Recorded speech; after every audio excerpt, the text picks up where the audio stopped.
আসসালামু আলাইকুম,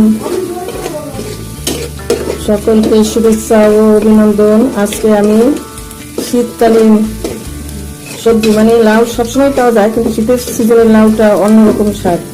আজকে আমি সেই লাউ দিয়ে শোল মাছ দিয়ে রান্না করব। অনেক মজার খাবার শোল মাছ আর লাউ দিয়ে। আমি এর আগে কি করেছি, পেঁয়াজকে ভেজে এবং তার সাথে তেজপাতা আর জিরা এগুলো ভেজেছি। এটাই আমি বেটে ফোড়ানি হিসাবে ব্যবহার করবো। অনেক দেশে ফোড়ানি বলে এবং অনেক দেশে শাক বলে, আবার অনেকে এইভাবে খায় না, কিন্তু আমরা এইভাবে এই সব মাছ রান্না করলে দিই, কারণ খেতে অনেক মজা হয়। আমাদের এই গোপালগঞ্জ, ফরিদপুর, মাদারীপুর এইসব জেলায় এই জিনিসগুলো বেশি ব্যবহার করে থাকে, তাই এইগুলো দিয়ে রান্না করলে অনেক মজা হয়। এখন আমি মাছগুলো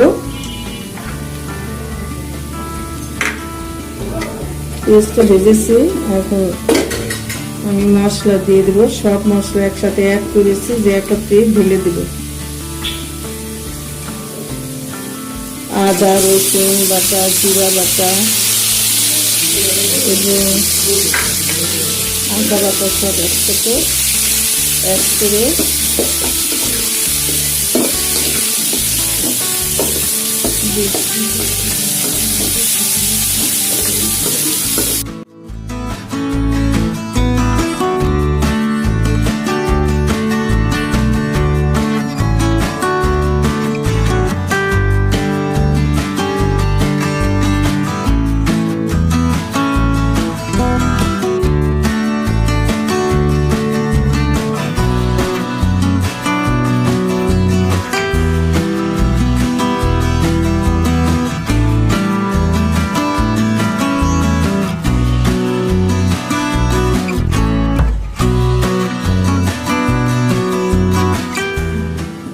এখন আমি ধনিয়া পাতাগুলো দিয়ে দেব।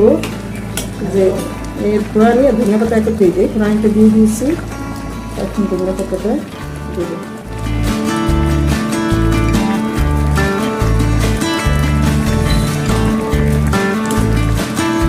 সেই রকম রান্না।